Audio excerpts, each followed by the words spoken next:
अस्सलाम वालेकुम, मेरा नाम अब्दुल्ला नासिर है और आज की वीडियो ऑप्टोमेट्री स्टूडेंट्स के लिए गाइडलाइन के लिए बनाई जा रही है। सब वैसे तो मैंने थर्ड ईयर वालों के लिए सबसे पहले नोट्स बनाए जो कि वेबसाइट पे अपलोड भी हो चुके हैं, लेकिन अब क्योंकि पेपर्स की डेट शीट आ गई है और फर्स्ट ईयर वाले सबसे ज़्यादा नर्वस हैं क्योंकि उनके पेपर सबसे पहले हैं, उनका पहला प्रोफेशनल एग्ज़ाम है।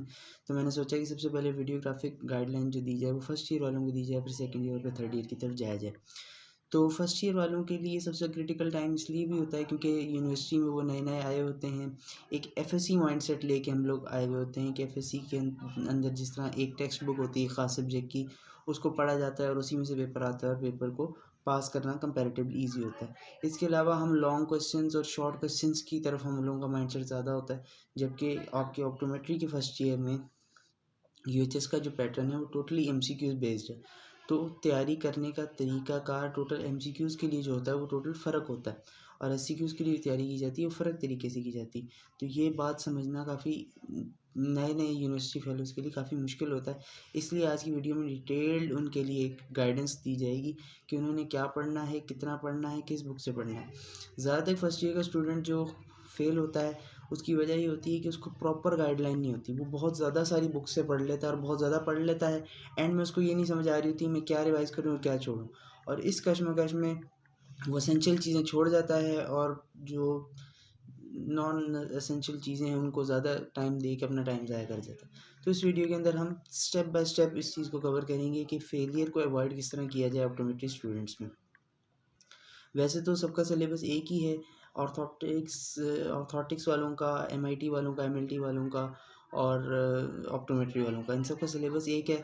ये गाइडलाइन जो है ये वो लोग भी फॉलो कर सकते हैं, लेकिन क्योंकि मेरा ताल्लुक ऑप्टोमेट्री की फील्ड से है तो मेरे बाकायदा मुखातिब भी होंगे, ऑप्टोमेट्री के स्टूडेंट्स होंगे, लेकिन बाकी लोग भी इससे इस्तेफ़ादा कर सकते हैं क्योंकि ये जनरलाइज़्ड पेपर होता है, ये सारे डिपार्टमेंट्स का एक ही होता है।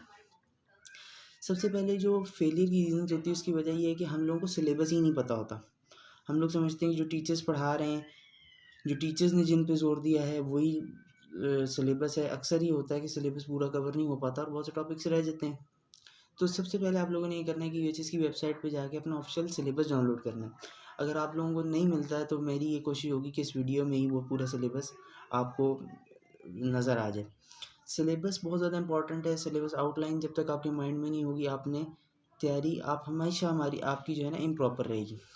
आप लोगों ने सिलेबस ये जो मैं वीडियो में भी आपको दिखा रहा हूँ यहाँ पे, आपने इसको अच्छे से देखना है, इसका प्रिंट निकाल के अपने पास रखना है, जो टॉपिक्स होते जा रहे हैं उनको टिक करना है और उन्हीं को रिवाइज़ करना है। कौन-सी बुक से करना है वो हम आगे चल के करते हैं, लेकिन सिलेबस की नॉलेज होना बहुत ज़्यादा ज़रूरी है। सिलेबस ओरिएंटेड रह के पढ़ना है, ज़रूरत से ज़्यादा पढ़ना भी उतना ही नुकसानदेह होता है जितना ज़रूरत से कम पढ़ना होता है।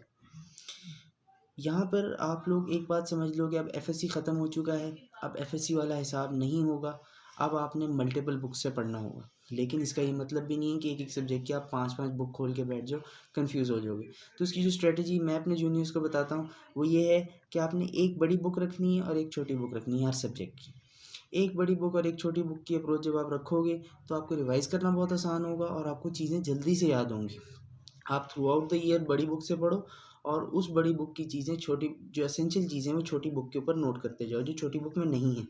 एंड में आपके पास एक शॉर्ट नोट बन जाएँगे, उस छोटी बुक के ऊपर ही आपकी बड़ी बुक का एसेंस आप लिख चुके हुए होगे और आप उसी तरह कर लोगे। जो लोग अभी पढ़ना शुरू कर रहे हैं उनके लिए भी गाइडलाइंस दी जाएँगी। सबसे पहले आप लोगों को सब्जेक्ट्स की नॉलेज देता हूँ, फिर स्टेप बाय स्टेप हम हर सब्जेक्ट की बात करते हैं। आपके फर्स्ट ईयर के अंदर 4 पेपर होते हैं जिनमें से 3 के मार्क्स काउंट होते हैं और 1 के मार्क्स काउंट नहीं होते, लेकिन वो पेपर आपने पास करना होता है। आपका पेपर 1 होता है कंबाइंड एनाटॉमी एंड फिजियोलॉजी का, एक पेपर होता है 90 एमसीक्यूज़ का। उसके बाद जो पेपर 2 है वो बायोकेमिस्ट्री और पैथोलॉजी का है और जो तीसरा पेपर है वो बिहेवियरल साइंसेज़ और आईटी का है, इंफॉर्मेशन टेक्नोलॉजी का। ये तीनों पेपर्स 100 मार्क्स के हैं और आपके टोटल 300 मार्क्स आपकी डिग्री में काउंट होते हैं। चौथा पेपर इस्लामियात और पाक स्टडीज़ का है, जो कि लॉन्ग क्वेश्चंस का पेपर है और जिसको सिर्फ पास करना होता है और उसके जितने भी मार्क्स आ जाएँ वो आपकी मेन डिग्री में काउंट नहीं होते। अब हम जो मैंने आपको बात की एक बिग बुक और एक स्मॉल बुक वाली बात से शुरू करते हैं कि anatomy usually allied health sciences के जो स्टूडेंट्स हैं उनके कोलीग्स ही डीपीटी वाले होते हैं जिनको ऑब्लिगेट किया जाता है कि वो बीडी चौरसिया से अपर लिम्ब और लोअर लिम्ब पढ़ें। लेकिन एएचएस वालों को मेरा मशवरा ये है कि वो इसके अंदर ना उलझें अपने आप को। हाँ, ऑर्थोटिक्स और एमआईटी वाले ज़रूर इस पे ज़ोर दें, लेकिन ऑप्टोमेट्री वाले क्योंकि मेरे बाकायदा मुखातिब हैं, तो उनको ज़रूरत नहीं है कि वो BD84 अपर लिम्ब और लोअर लिम्ब के ऊपर अपना टाइम वेस्ट करें। जो बुक्स उनको बताई जा रही हैं उससे अगर करेंगे तो इंशाल्लाह उनके बहुत अच्छे मार्क्स आएँगे, यहाँ तक कि डिस्टिंक्शन की चांसेस भी बहुत ज़्यादा ब्राइट हो जाएँगे। देखिए, आप लोगों को जनरल टर्मिनोलॉजीज़ के लिए लईक हुसैन की ये जो बुक आपकी स्क्रीन पे भी नज़र आ रही होगी, लईक हुसैन की ये बुक छोटी-सी बुक है और लेस देन 100 पेजेस की बुक होगी। इसको आपने अच्छे से पढ़ना है, एक-एक लाइन इसकी याद करनी है, इसकी एक-एक लाइन में से एमसीक्यू आता है और इसमें से बहुत ज़्यादा आपका एनाटॉमी और फिज़ियो का पोर्शन कवर हो जाएगा। ख़ास तौर पे एनाटॉमी के कम से कम 20 एमसीक्यूज़ तो इससे टच होंगे ही होंगे। ये एक कंपल्सरी सी बात है। तो एनाटॉमी जो आपने करनी है वो लईक हुसैन से करनी है। लईक हुसैन से आपने बेसिक टर्मिनोलॉजीज़ क्लियर करने के बाद अब आप फिजियोलॉजी के ऊपर आ जाते हैं। फिजियोलॉजी के लिए जो 2 बुक्स हैं, उसमें बड़ी बुक जो आप करें, कोई ज़रूरत नहीं ख़रीदने की, आप इंटरनेट से जेपीज़ फिजियोलॉजी जब आप खोलेंगे उसमें बहुत अच्छा लिखा हुआ है, आसान करके लिखा हुआ है, आपके लिए आसानी होगी। बहुत से लोग गाइटन हॉल खोल के बैठते हैं और उसका एक सफ़ा पलटने के बाद दूसरा सफ़ा भूल चुका होता है। मैं बिल्कुल रेकमेंड नहीं करूँगा। हाँ, रिवीजन के लिए अगर आप गाइटन मिनी लेना चाहते हैं तो उसमें कोई हर्ज नहीं है, लेकिन मैंने कभी गाइटन से नहीं पढ़ा है। गाइटन कन्फ्यूजिंग है, बहुत ज़्यादा डाइवर्स है और बहुत क्वालिटी किताब है, इसमें कोई शक नहीं। लेकिन एएचएस के स्टूडेंट्स के लिए वो थोड़ी-सी हार्मफुल हो जाती है पेपर्स के दिनों में, क्योंकि उसको कंपाइल करना, उसको याद रखना, उसको रिवाइज़ करना एक बहुत मुश्किल काम है। तो फिजियोलॉजी के अंदर जो मैं आप लोगों को रेकमेंड कर रहा हूँ, वो ये है कि आप बड़ी बुक जेपी से पढ़ें, इंटरनेट से पढ़ें, बिल्कुल फ्री ऑफ कॉस्ट पीडीएफ में अवेलेबल है। और जो आपने शॉर्ट बुक जो आपने ख़रीदनी है, वो है फिरदौस की। आपको आपके बहुत से कुलीग्स कहेंगे कि ये सिर्फ डीपीटी के लिए होती है, लेकिन ऐसा नहीं है। फिरदौस एक अच्छी बुक इसलिए है क्योंकि उसमें पॉइंट्स बने हुए हैं, हर चीज़ के बड़े-बड़े जुमले नहीं लिखे हुए, पॉइंट्स बने हुए हैं। आपका पेपर एमसीक्यू बेस्ड है, आपने लॉन्ग क्वेश्चन नहीं लिखने हैं, वहाँ पे शॉर्ट क्वेश्चन नहीं लिखने हैं। तो आपको क्रिस्पी बात चाहिए जो कि उसमें लिखी हुई है पॉइंट्स की सूरत में। जिस बुक में पॉइंट्स बने हुए हैं वो आप लोगों के लिए बहुत अच्छी है। इसी वजह से मैं लॉन्ग में जेपी ही रिकमेंड कर रहा हूँ, जो कि ज़रूरत से ज़्यादा एक्सटेंसिव नहीं है, और शॉर्ट में मैं आप लोगों के लिए फिरदौस रिकमेंड कर रहा हूँ। ये तो हो गया पेपर 1। अब जो बच्चे अब तैयारी शुरू कर रहे हैं इस वक़्त, यानी कि डेढ़ 1 महीना पहले, उन लोगों के लिए क्या है कि वो एनाटॉमी के लिए लईक हुसैन करें और दूसरी जो बुक वो करें Ross and Wilson. Ross and Wilson के अंदर एनाटॉमी एंड फिजियोलॉजी कंबाइंड है। इसका फ़ायदा ये होगा कि आपकी एनाटॉमी की जो बेसिक टर्म्स हैं वो लईक हुसैन से कवर हो जाएंगी। बाकी जो सब्जेक्ट भी बाकी जो चैप्टर भी आप पढ़ रहे हैं, मिसाल के तौर पे मस्कुलोस्केलेटल सिस्टम, आइज़, स्किन, जो भी आप टॉपिक इससे पढ़ रहे हैं वो आपका एनाटॉमी पॉइंट ऑफ व्यू से भी क्लियर होगा, फिजियोलॉजिकल पॉइंट ऑफ व्यू से भी क्लियर होगा। रॉस एंड विल्सन जो लोग कर रहे हैं वो मस्कुलोस्केलेटल सिस्टम तकरीबन 34 पेजेस का है, उसको बिल्कुल घोल के पी जाओ, उसको बहुत अच्छे से याद करो, क्योंकि उसमें से बहुत ज़्यादा पेपर बनता है, फिजियोलॉजी का भी, एनाटॉमी का भी। Ross and Wilson and like Hussain आखिरी डेढ़ महीने करने वालों के लिए बेस्ट है। इंशाल्लाह आप लोगों का पेपर बहुत अच्छे नंबरों से पास हो जाएगा। नेक्स्ट हम आते हैं सेकंड पेपर पे, पेपर नंबर 2। पेपर नंबर 2 में 2 सब्जेक्ट्स हैं, बायोकेमिस्ट्री एंड पैथोलॉजी। बायोकेमिस्ट्री के लिए जो बड़ी बुक है वो भी एक्चुअली एक छोटी सी बुक ही है, Mushtaq essentials of biochemistry by Mushtaq. आप वो करें, और अगर आप लोग वो नहीं करना चाहते हैं तो इंस्टेंट्स जो फ़ाइक अहमद की बुक है, इंस्टेंट बायोकेमिस्ट्री, बहुत क्वालिटी बुक है, इसमें भी पॉइंट्स लिखे हुए हैं, टू द पॉइंट बात है, और उसमें से पेपर बहुत ज़्यादा आता है। यूएचएस वाले पेपर सेटर्स जो हैं उसको प्रेफर करते हैं कि उसमें से पेपर निकाला जाए। तो इसके अंदर अगर आप लोग करेंगे तो बहुत कम देखें, एक बात के लिए मैं आप लोगों को प्रैक्टिकली और रियलिस्टिकली समझा दूं कि बायोकेमिस्ट्री और पैथोलॉजी का जो पेपर होता है इसमें कुछ एमसीक्यूज ऐसे होंगे जो आप जितना भी पढ़ लो तैयार नहीं होंगे। वो 2 से 3 एमसीक्यूज ही होते हैं जिसके अंदर आपका गैस लगेगा, तुक्का मारना पड़ेगा। वो उनके पीछे आप अपने बाकी 42 एमसीक्यूज ख़राब ना करें, अपने 90 एमसीक्यूज की स्ट्रेंथ अच्छी रखें और इंस्टेंट को स्ट्रिक्टली फॉलो करें। अगेन अगेन सिलेबस में जो चीज़ें नहीं हैं उनको करने मत बैठ जाना। बायोकेमिस्ट्री के अंदर ये जो मिनरल्स वगैरह लोग करने बैठते हैं, इसके अंदर उनका बहुत टाइम ज़ाया हो जाता है और उनसे पेपर बाज़ दफ़ा बिल्कुल टच ही नहीं होता। हाँ, अलबत्ता इंस्टेंट से विटामिन्स आपने लाज़मी करने। जब मैंने इसका पेपर दिया था तो मैंने विटामिन्स बहुत अच्छे से किए थे और उससे 14 एमसीक्यूज़ पेपर में आ गया था आउट ऑफ 45। तो बायोकेमिस्ट्री में किसी एक टॉपिक को पकड़ के वो बाज़ दफ़ा 9 से 10 एमसीक्यूज़ एक ही उससे बना देता है। पिछले साल के पेपर में कार्बोहाइड्रेट्स से, उससे पिछले साल में प्रोटीन या लिपिड्स में से 10 से 12 एमसीक्यू आए हुए थे। तो इस तरह का डिस्प्रोपोर्शनेट टाइप का पेपर बनता है जिसके लिए आपने मेंटली तैयार रहना है। अगेन अगेन लंबी कहानियाँ याद नहीं करनी है, एमसीक्यू पॉइंट ऑफ व्यू से तैयारी करनी है कि एक लाइन जब आप पढ़ते हो तो आपको खुद समझ आ जाती है। आप लोग सब एंट्री टेस्ट की भी तैयारी कर चुके हो कि एक लाइन में एमसीक्यू किस चीज़ से निकलता है, आपने वो वर्ड याद रखना है, आपने पूरी लाइन के रट्टे नहीं लगाने। ये आप लोगों के बहुत ज़्यादा टाइम ज़ाया होने का सबब बनती है। मुश्ताक और इंस्टेंट बायोकेमिस्ट्री के लिए, पैथोलॉजी के लिए लोग जब हम करते थे तो वेरी ऑनेस्टली हम लोग सिर्फ इनाम दानिश की शॉर्ट नोट्स करते थे और उससे पेपर आता था। लेकिन पिछले 2 साल से मैं ये ऑब्ज़र्व कर रहा हूँ कि ट्रेंड बदल रहा है। अब रॉबिन्स से पेपर बनता है, रॉबिन्स पैथोलॉजी से। रॉबिन्स पैथोलॉजी के भी 4 चैप्टर्स ही आपने करने हैं, सिलेबस ओरिएंटेड रह कर, सिलेबस सामने रख के जिन चैप्टर से काम है वही। इतनी मोटी बुक है, देख के परेशान नहीं हो जाना, उस पूरी आपने नहीं पढ़नी है, उसके तकरीबन 100 पेजेस भी नहीं बनते जो आपके सिलेबस का हिस्सा हैं। वो करें, अच्छे से करें और रिवीजन अगेन इनाम दानिश के नोट से करें, उसमें पॉइंट्स बने हुए हैं और बहुत अच्छा है। याद रहे, मैं एम्फेसिस करवा रहा हूँ इस बात पर कि इनाम दानिश के नोट्स के साथ रॉबिन कंपल्सरी है। रॉबिन कंपल्सरी है क्योंकि लास्ट 2-3 साल से रॉबिन से पेपर सेट हो रहा है, इनाम दानिश से नहीं हो रहा है। जबकि इससे पिछले 10 साल के पेपर्स अगर आप देखें तो इनाम दानिश से 44 तकरीबन 45 में से 44-43 एमसीक्यूज आ जाते थे। मेरी बारी 40 प्लस एमसीक्यूज इनाम दानिश से आए हुए थे 45 में से। तो आप लोगों ने रॉबिन्स को भी कंसल्ट करना है, इनाम दानिश को भी कंसल्ट करना है। पेपर नंबर 3 की तरफ आते हैं, बीएसआईटी यानी कि बिहेवियर साइंसेस और इंफॉर्मेशन टेक्नोलॉजी का जो पेपर होता है, इसके अंदर जो बीएसआईटी की आप बीएस की जो आपने बुक लेनी है बिहेवियर साइंसेस की, वो आपने मंसूर मुस्तफ़ा की हैंड बुक लेनी, जिसकी पिक्चर आपके सामने है। इसके सिलेक्टेड चैप्टर्स करने हैं सिलेबस को सामने रखते हुए। सेक्शन ई को देख लेना कि जो सिलेबस में जो गाइडलाइंस हैं उसके वही टॉपिक्स करना, ज़रूरत से ज़्यादा डिटेल में नहीं जाना।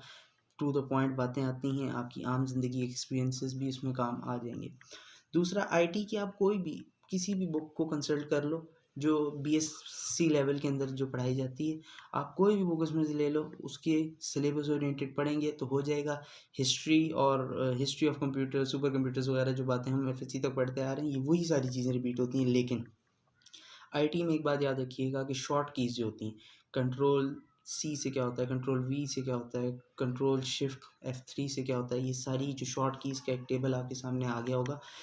ये टेबल आप लोगों ने इतने अच्छे से करना है क्योंकि इससे अगर आने हुए तो 12 से 14 एमसीक्यूज़ भी आ सकते हैं, लेकिन कम से कम 5 एमसीक्यूज़ इससे आना कंपल्सरी हैं और आएंगे इंशाल्लाह।